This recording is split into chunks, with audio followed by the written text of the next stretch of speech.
Em nome do Pai, do Filho e do Espírito Santo, meus irmãos e minhas irmãs, unidos pela fé em nosso Senhor Jesus Cristo, celebramos esse 15º domingo do tempo comum, quando centralizamos a vida em Jesus, deixamos os projetos pessoais de lado e assumimos a missão de Deus na nossa vida.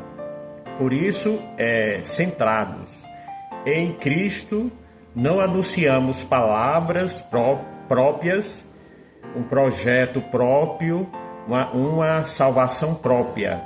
Tudo que fazemos em missão conduz à plenitude da vida em Jesus Cristo.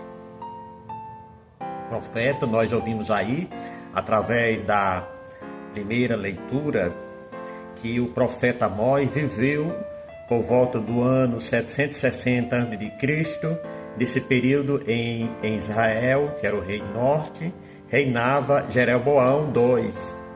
Foi um período de grande avanço econômico e de expansão de fronteiras.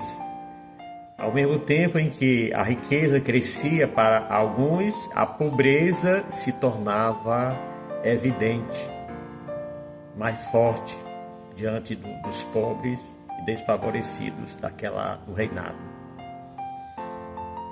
Amós era um trabalhador que vivia no reino do sul do país, em sua vocação por Deus, e foi enviado ao norte para falar profeticamente, usando a voz de Deus como um profeta, como homem de Deus, como aquele que é o porta-voz de Deus. Vendo com seus próprios olhos que a pobreza, a violência, o roubo, a escravidão, o tributo e o engano eram realidades corriqueiras.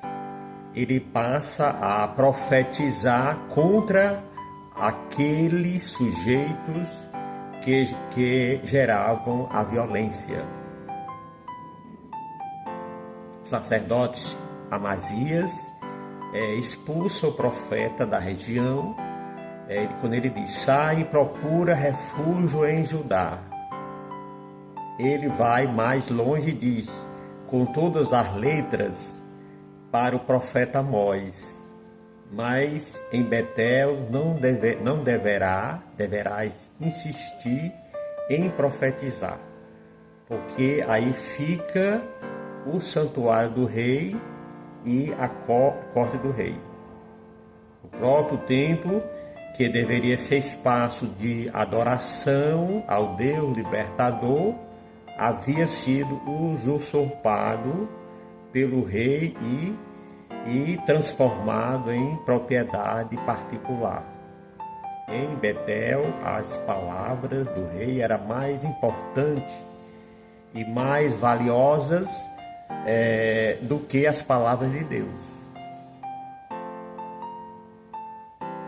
O sacerdote preferia a cumplicidade do projeto do rei à dedicação ao projeto de Deus.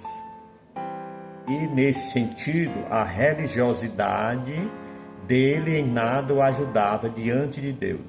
Era, por assim dizer, muito religioso, entendia das coisas da religião, mas estava muito distante de Deus e de seu projeto. Que inversão perigosa que acontece e que pode acontecer em qualquer época, até nos nossos dias.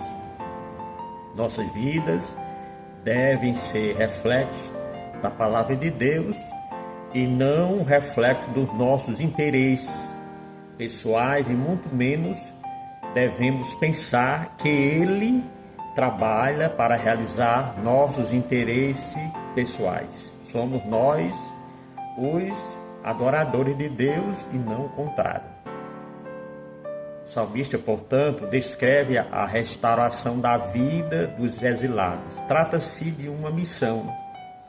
E a restauração se faz ao pôr em prática os conceitos de amor, fidelidade, justiça e paz. A bênção de Deus somente é derramada a partir do momento em que esses conceitos se manifestam plenamente no seu dia a dia. Portanto, na segunda leitura, nós podemos perceber quando traz como ponto de reflexão, inicia-se com um bendito a Deus por ter chamado os cristãos a participarem de sua santidade. O bendito dessa deseja incalcular a soberania de Deus. Tudo procede de Deus e também celebra os grandes efeitos de Deus. Nota-se que o chamado é de Deus. A herança está em Jesus Cristo e, dessa forma, o projeto de Deus consiste em interagir tudo em nosso Senhor Jesus Cristo. Com a vida de Jesus, com a vinda de Jesus, veio também a plenitude dos tempos, a remissão dos pecados e a redenção dos judeus e também dos pagãos.